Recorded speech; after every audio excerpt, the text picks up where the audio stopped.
નમસ્તે બાળ દોસ્તો, મારી યુટ્યુબ ચેનલ પિયુષ સેરસિયાની અંદર આપનું હાર્દિક સ્વાગત છે। જો તમને મારા વિડીયો ગમે તો લાઇક, શેર અને કોમેન્ટ કરો। અને હજી સુધી વિદ્યાર્થી મિત્રો તમે મારી ચેનલને સબસ્ક્રાઈબ ન કરી હોય તો ખાસ સબસ્ક્રાઈબ કરો અને બેલ નોટિફિકેશન ઓન કરો, જેથી કરીને તમને નવા વિડીયોના નોટિફિકેશન મળતા રહે। તો ચાલો વિદ્યાર્થી મિત્રો, ધોરણ 5 કેકારાઓ એટલે કે ગુજરાતી, તેમાં પાઠ છે 9મો, મારે પણ આવો ભાઈ હોય।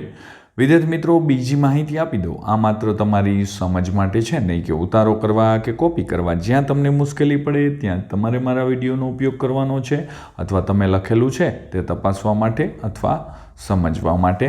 તો ચાલો જોઈએ વિદ્યાર્થી મિત્રો। પ્રશ્ન પહેલો છે, નીચેના વાક્યો વાંચો, વાક્યમાં રહેલી ખોટી બાબત સુધારી વાક્ય ફરીથી લખવાનું છે। તો અહીંયા પહેલું છે, શૂરપંખાએ ખાલી નોકરાણી બનવાની વાત સ્વીકારી લીધી। તો તેમાં આવશે શૂરપંખાએ ખાલી નોકરાણી બનવાની વાત સ્વીકારી નહીં। બીજું છે, શૂરપંખા સેવક સાથે લગ્ન કરવા તૈયાર થઈ। તો શૂરપંખા સેવક સાથે લગ્ન કરવા તૈયાર થઈ નહીં। ત્રીજું છે, લક્ષ્મણે શૂરપંખાના કાન કાપી લીધા। તો લક્ષ્મણે શૂરપંખાનું નાક કાપી લીધું, કાન નહોતા કાપ્યા, નાક કાપેલું હતું। ચોથું છે, ગુરુ વશિષ્ઠજી રાક્ષસોથી રામ લક્ષ્મણને પોતાના આશ્રમમાં લઈ ગયા। તો જવાબ આવશે, ગુરુ વિશ્વામિત્ર રાક્ષસોથી બચવા રામ લક્ષ્મણને પોતાના આશ્રમમાં લઈ ગયા। 5 નંબરે છે વિદ્યાર્થી મિત્રો, લક્ષ્મણ રામ પાસે શસ્ત્ર વિદ્યાનો મહાવરો કરતા હતા। તો લક્ષ્મણ રામથી થોડેક દૂર શસ્ત્ર વિદ્યાનો મહાવરો કરતા હતા, તેમ વાક્ય બનશે। ત્યાર પછી છે પ્રશ્ન 2, નીચે દર્શાવેલા હિન્દી સંવાદનું ગુજરાતીમાં ભાષાંતર કરવાનું છે। લંકાપતિ રાવણ, અરે વાનર તું કોણ હૈ? બીજું છે, કિસ में बल पर तूने वन को उजाड़ कर नष्ट कर डाला। તો તેમનું ગુજરાતી વિદ્યાર્થી મિત્રો અહીંયા મેં કરેલું છે, આપણે તે પણ જોઈ લઈએ। તો તેમાં છે કે લંકાપતિ રાવણ કહે છે, અરે વાનર તું કોણ છે? બીજું છે, કોની તાકાતથી તે વનને ઉજાડીને નષ્ટ કરી દીધું? બીજું વાક્ય છે, હનુમાન કહે, હે રાવણ સાંભળ, જેની તાકાત પામીને માયા સંપૂર્ણ બ્રહ્માંડમાં સમૂહની રચના કરે છે, તે મારા સ્વામી રામની તાકાતથી આ કર્યું। ત્યાર પછી છે, રાવણ કહે, આપણને આ વાનર મોટો જ્ઞાની ગુરુ મળ્યો, અરે દુષ્ટ તારું મૃત્યુ નજીક આવી ગયું છે। જ્યારે હનુમાન કહે, એ અધમ રાવણ, મૃત્યુ તો તારું નજીક આવી ગયું છે। આ રીતે અહીંયા ગુજરાતી ભાષાંતર હિન્દીનું થશે।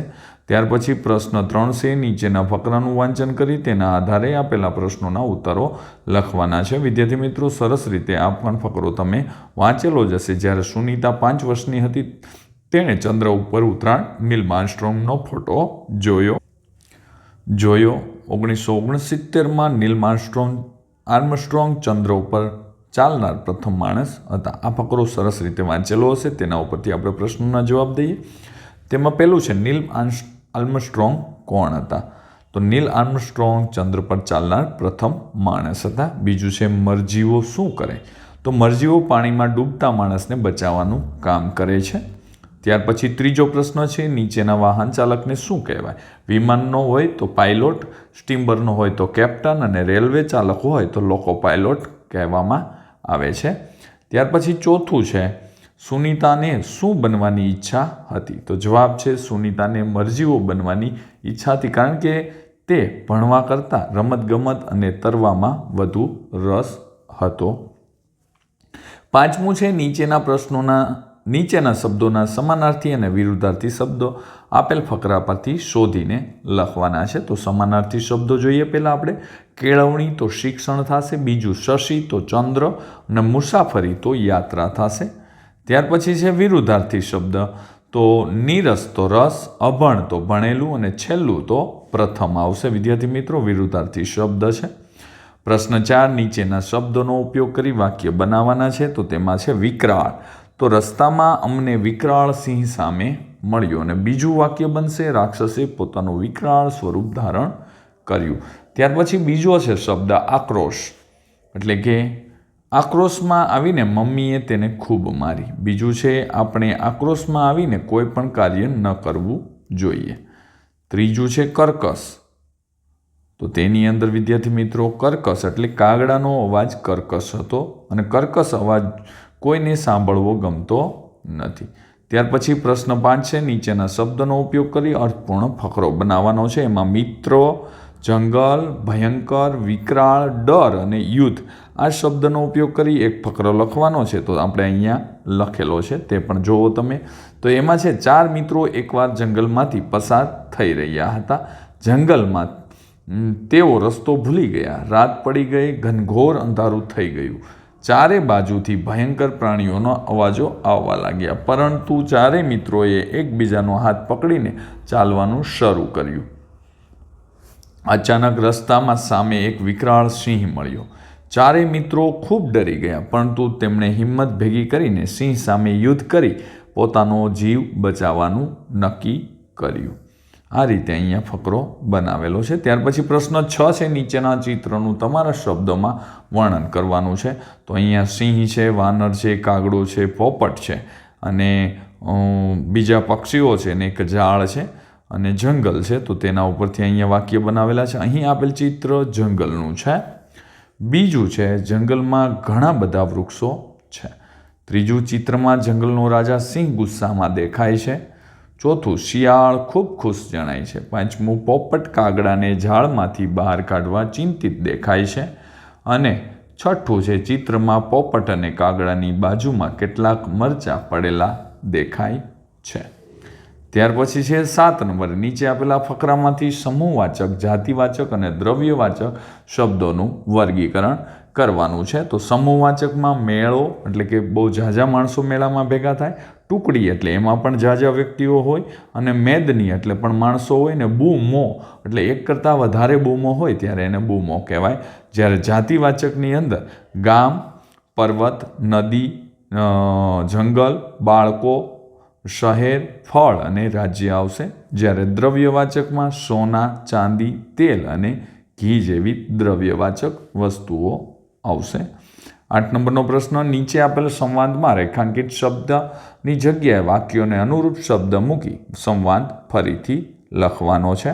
તો એમાં સંવાદ અહીંયા ચાલુ થાય છે, યામિની, હું તેને ઘણીવાર કહું છું પણ તે સમજતો જ નથી. બીજું, કશિશ, એ ક્યાં નાનો છે કે સમજે નહીં. અને યામિની કહે, હવે એ ક્યારેય તારી સાથે વિનોદ નહીં કરે. અને કશિશ કહે, હા દીદી, તમે આક્રોશથી કહેજો. ત્યાર પછી આગળ પ્રશ્ન 9, નીચે આપેલા શબ્દોના સમાનાર્થી અને વિરુદ્ધાર્થી શબ્દો આપેલ ચોરસમાંથી લખવાના છે. તો અહીંયા વિદ્યાર્થી મિત્રો આપણે સમાનાર્થી શબ્દ બહાદુર તો નીડર, સ્વરૂપવાન તો સુંદર, ખુશી તો આનંદ, સેવક તો નોકર, ધીરજ તો ધૈર્ય અને કોમળ તો નરમ આવશે. વિરુદ્ધાર્થીમાં ડરપોક, નીડરનું સુંદરનું કદરૂપું, આનંદ તો શોક, નોકર તો સ્વામી, ધૈર્ય તો ઉતાવળ અને નરમ તો કઠોળ આવશે. આ રીતે અહીંયા આપણે સમાનાર્થી શબ્દ અને વિરુદ્ધાર્થી શબ્દ શોધેલા છે.